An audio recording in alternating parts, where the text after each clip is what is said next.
merci de prendre la parole vers la fin, mais je vous remercie d'être encore là et d'écouter les opportunités d'investissement à Madagascar. Mesdames et messieurs, en vos rangs et grades respectifs, bonjour. Donc, je suis Voulatine, je suis responsable économique à l'ambassade de Madagascar à Bruxelles et je prends la parole au nom de son Excellence, Monsieur l'ambassadeur de Madagascar, pour vous présenter Madagascar et ses atouts. Mais avant tout, je tiens à remercier toute l'équipe de Crédasur sous le leadership de Madame Esther Michenk pour cet important événement qui met en valeur toutes les potentialités du continent africain. Alors, pourquoi choisir Madagascar ? Avant tout, je voudrais vous énumérer les 3 piliers de la politique générale de l'État, qui sont le développement du capital humain, l'industrialisation et la bonne gouvernance. Donc ma présentation tournera autour de ces 3 piliers présentés par le gouvernement de Madagascar. Idéalement situé au carrefour de l'Afrique, de l'Asie et de l'océan Indien, Madagascar dispose en effet de ressources naturelles considérables, denses et variées, avec plus de 90% de biodiversité. Nous avons la faune et la flore endémiques exceptionnelles à Madagascar. Le fait que Madagascar ait conclu des accords bilatéraux et régionaux constitue un potentiel non négligeable pour échanger ces échanges commerciaux et développer des partenariats avec l'étranger. Notamment donc européens, chinois, mais aussi africains, parce que je vois ici une audience africaine. En effet, Madagascar est membre de la SADC et nous allons assurer à partir de 2025 la présidence. Nous sommes également membres de la COI et donc nous assurons aussi le secrétariat général depuis 2 jours. Nous sommes membres du COMESA et aussi de l'association des pays riverains de l'océan Indien, IORA, ce qui constitue un potentiel d'1 milliard de consommateurs dans à peu près une quarantaine de pays africains. En outre, l'éligibilité de Madagascar à l'African Growth and Opportunities Act, qui est la loi avec les États-Unis, ainsi que la signature de l'accord de partenariat économique avec l'Union européenne, dont nous sommes en train d'approfondir les négociations actuellement, permettent aux entreprises malgaches d'exporter vers ces marchés, mais également d'importer des biens et équipements sans droit de douane. En termes d'infrastructures, Madagascar est doté de 2 ports internationaux. Les deux se trouvent sur la côte est de la Grande Île. Le premier est le port de Tamatave. Un grand projet d'extension et de modernisation est actuellement mis en œuvre avec l'Agence japonaise de la coopération internationale. L'objectif est d'en faire un hub maritime stratégique et de multiplier la capacité des conteneurs à 550 000 à l'horizon 2025 et également à 850 000 à l'horizon 2030. À titre de comparaison, le port de l'île Maurice peut accueillir à peu près 6 000 conteneurs actuellement et le port de l'île de la Réunion 450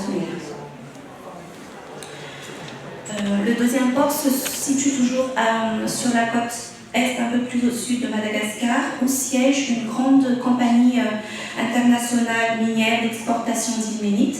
Donc oui, Madagascar est riche en ressources naturelles. Nous avons 2 grandes sociétés minières qui s'y trouvent depuis plus de 10 ans.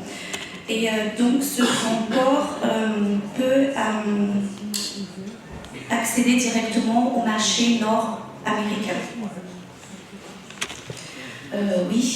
Madagascar a également 2 aéroports internationaux, qui est l'aéroport d'Iba tout dans la capitale et aussi au nord de Madagascar, qui est Nosibé. Ces 2 grands aéroports sont desservis par plusieurs compagnies aériennes, notamment Emirates, Ethiopian Airlines, Polish, Airlink, Air Austral, Air France et tant d'autres.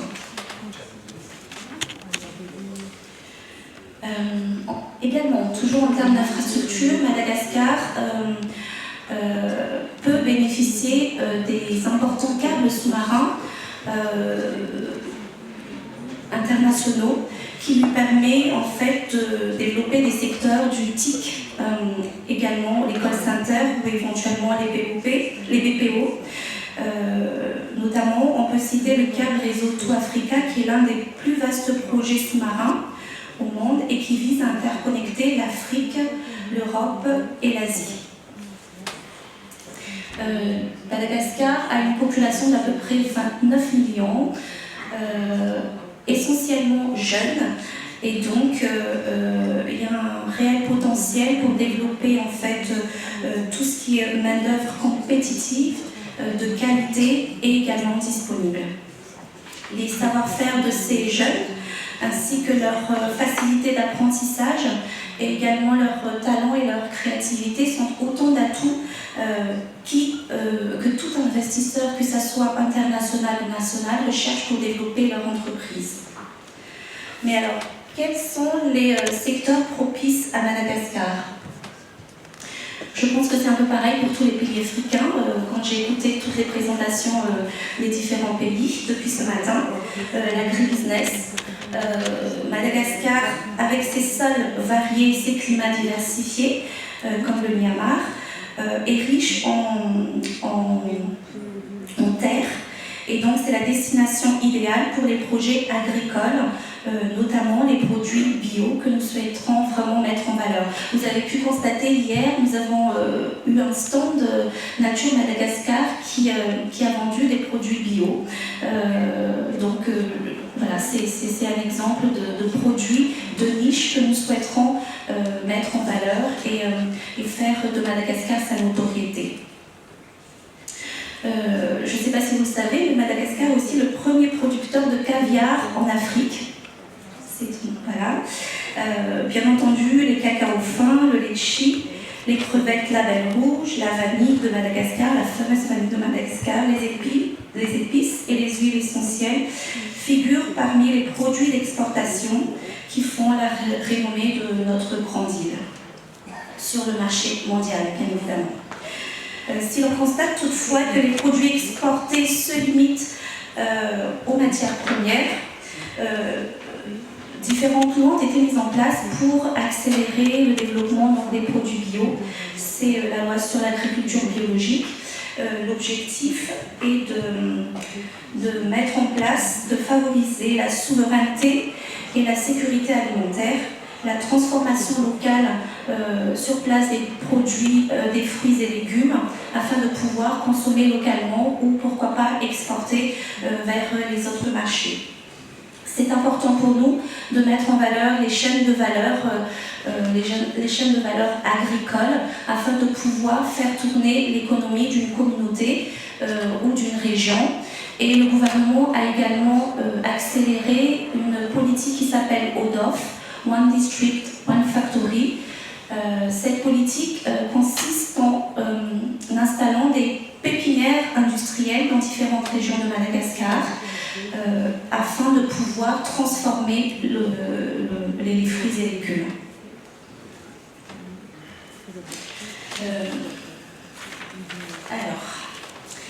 Donc, le deuxième secteur propice pour tout investissement et que j'invite tout investisseur potentiel à prospecter dans la grande île est le tourisme. En effet, Madagascar, de par sa superficie, alors je dirais c'est la superficie de la France et de la Belgique réunies. Ça c'est la superficie de Madagascar. Elle bénéficie d'incontournables hotspots paradisiaques qui sont nichés au creux d'une nature unique au monde, avec une diversité de paysages spectaculaires selon le climat et avec une culture unique parce qu'il y a cette culture à mélange d'Asie et d'Afrique. L'objectif du gouvernement est d'atteindre 1 million de touristes et pour y parvenir, nous sommes très intéressés pour des investisseurs qui sont intéressés dans le domaine des complexes hôteliers, spécialisés dans le tourisme d'affaires, dans le tourisme d'aventure, balnéaire, écotourisme de luxe, le tourisme de croisière, le tourisme d'immersion et également le tourisme culturel. À titre de témoignage, certains groupes hôteliers sont déjà présents à Madagascar, notamment l'hôtel Radisson, Ibis, Novotel, mais ce n'est pas suffisant pour pouvoir atteindre cet objectif d'1 million de touristes. Donc vous êtes les bienvenus. Nous mettons également en place des mesures incitatives. Alors, le secteur propice aussi l'énergie, comme dans tout pays africain. Il faut savoir que Madagascar a un potentiel de 7800 MW, dont uniquement 15% sont exploités. Donc le gouvernement, grâce à sa politique de libéralisation de l'énergie depuis 2015, a mis en place,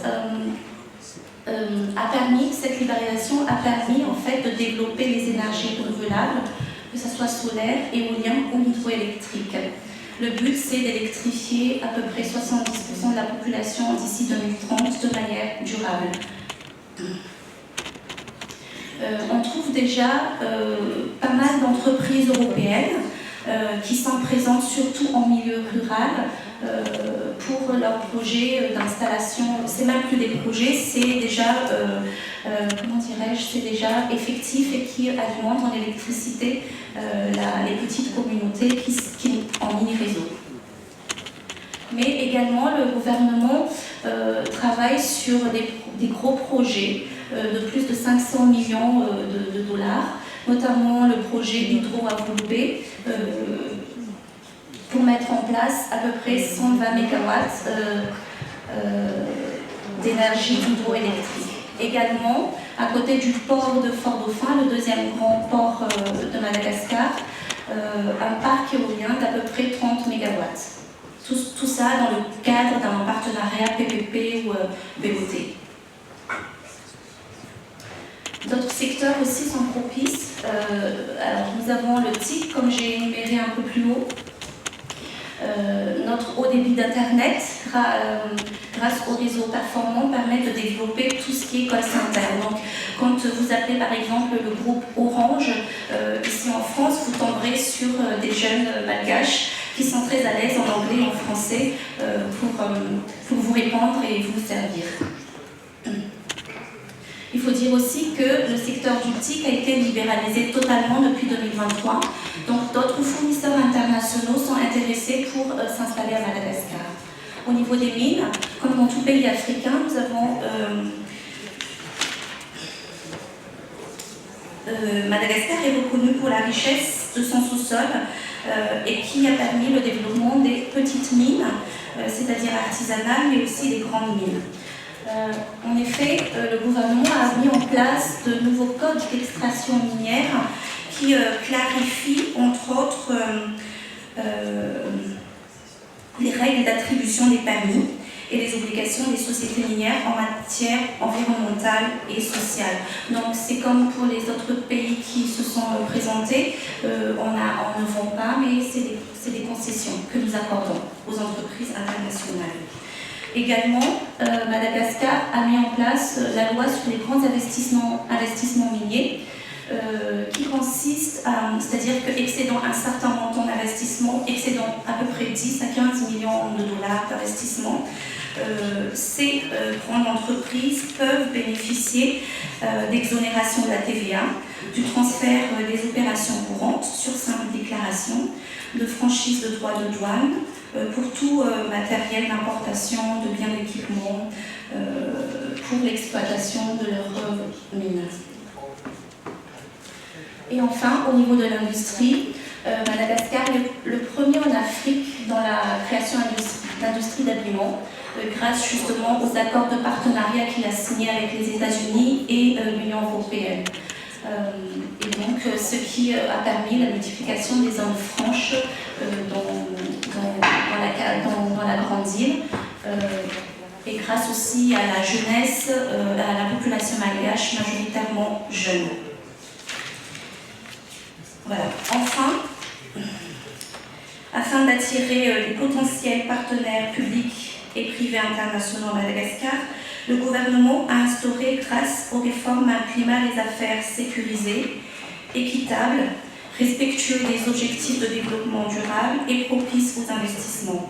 On peut citer notamment la loi sur les investissements qui a été mise à jour en juillet 2023 et qui établit les grands principes du droit des investissements, notamment la liberté d'entreprendre pour toute personne physique, la liberté pour un investisseur étranger de détenir 100% du capital, la protection des droits de propriété des investisseurs contre la nationalisation ou éventuellement l'expropriation, le transfert libre, sans autorisation préalable, des bénéfices après impôt. Et aussi, il faut dire que le gouvernement s'engage à maintenir un régime fiscal simple, équitable, favorable à la croissance pour les investisseurs. Je vous remercie. Ceci clôt ma présentation. Nous restons disponibles, toute l'équipe de l'ambassade, pour vous répondre à vos questions et pour vous orienter vers les bonnes personnes, les bonnes institutions.